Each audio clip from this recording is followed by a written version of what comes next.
Fala aí galera, aqui é o Rolo e hoje eu tô aqui pra falar de uma discussão muito recorrente no dia de hoje, que é quem vence, Yuta ou Hajime. Essa discussão ela é tão duradoura que até hoje eu e meus amigos continuamos discutindo e eles sempre ficam do lado do Hajime. Cara, eu não entendo isso. Mas eu ia chamar um amigo meu pra gravar junto comigo, mas eu lembrei que ele trabalha ali com o pai dele, e aí ele não deu pra chamar ele. Então vai ser só eu aqui.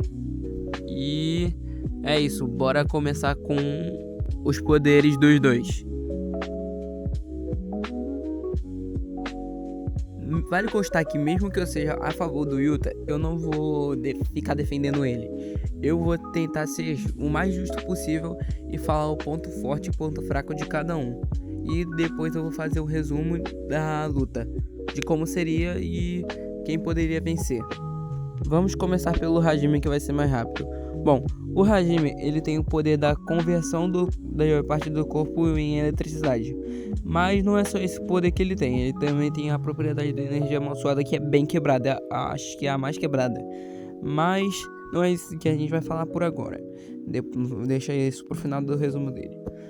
Bem, o Hajime, ele tem o poder de poder converter partes do corpo em eletricidade, como ele fez contra o Sukuna, quando ele até ativou o Reian, que ele teve que ativar, porque ele queria só testar o poder máximo dele, contra alguém que ele não poderia vencer. Tá, esse poder, ele não é tão útil quando você não tem o físico do Hajime, quando você não tem décadas de experiência que nem ele.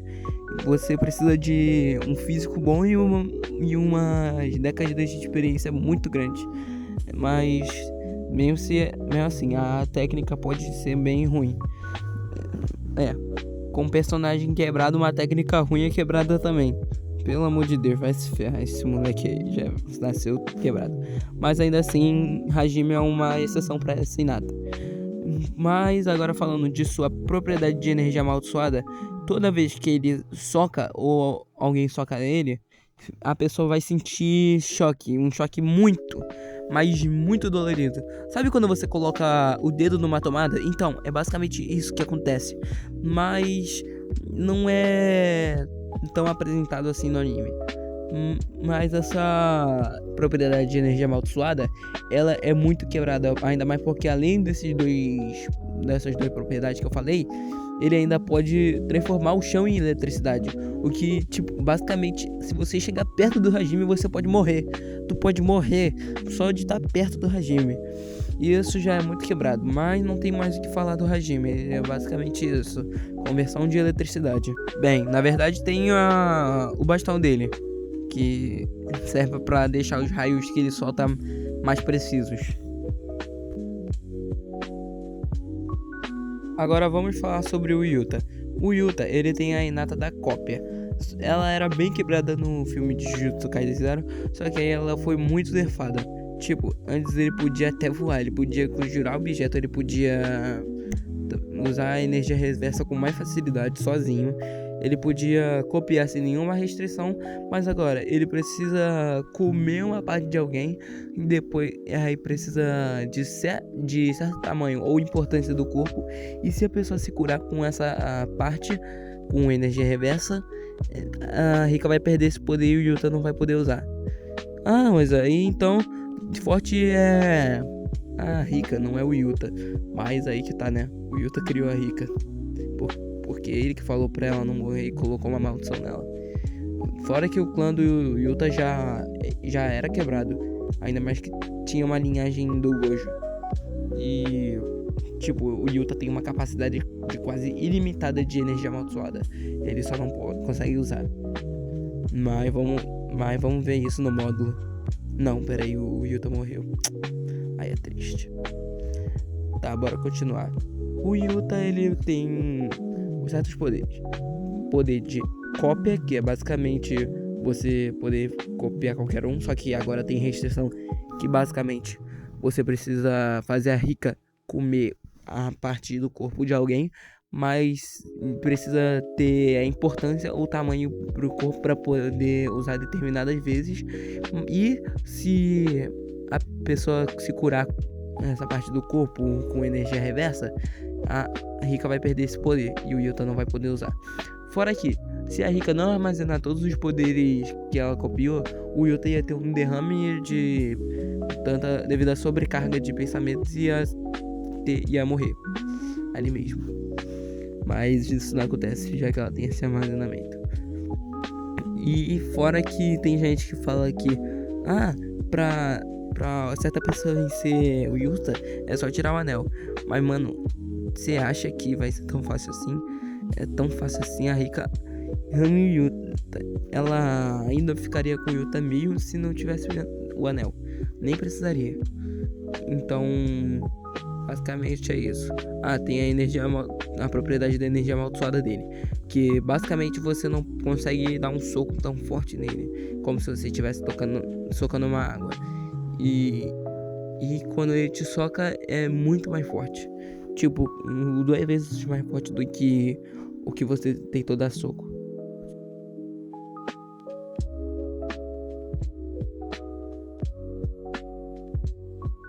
Olha, um aviso. Mesmo que esses personagens tenham suas limitações, eu vou fazer a luta sem as limitações. Ou seja, Yuta não vai ter restrição para poder copiar e vai poder usar a energia reversa facilmente.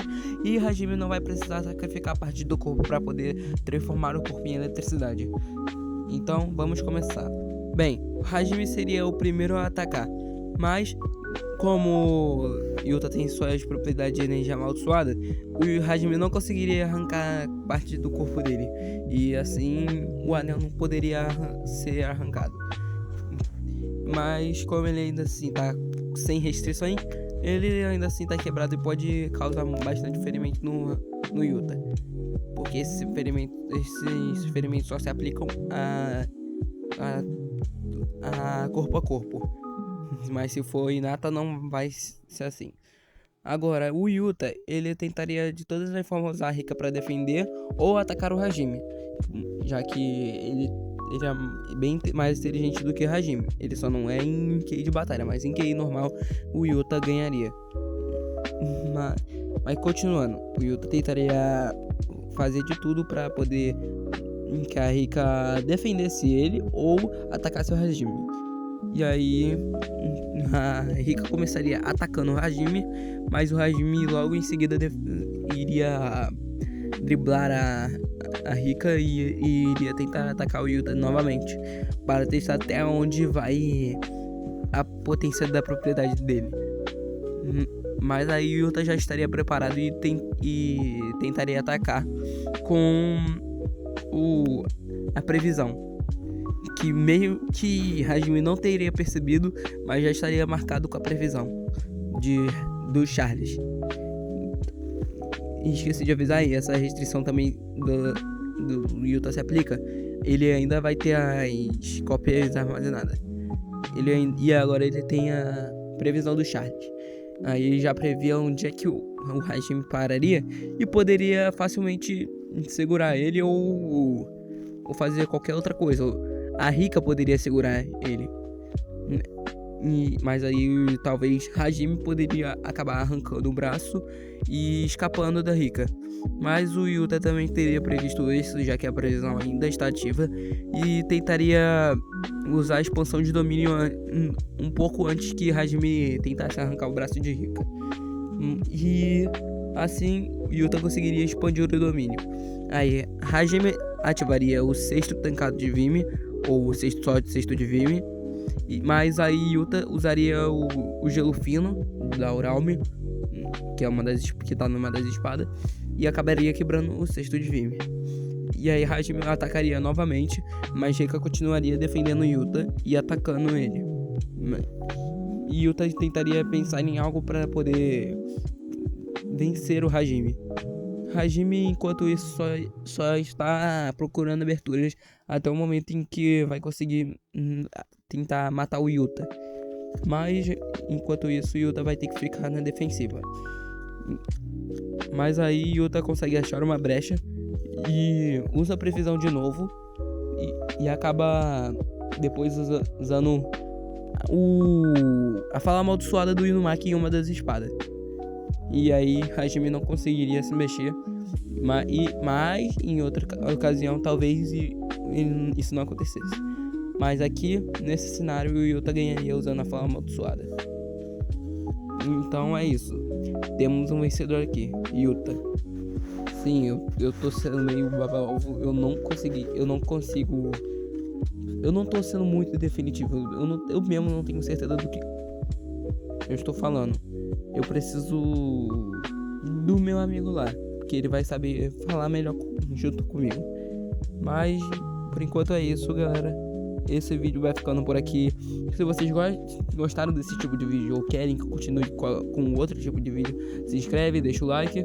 E é isso, falou. E não se esqueça, não há nada para ver aqui, apenas vazio.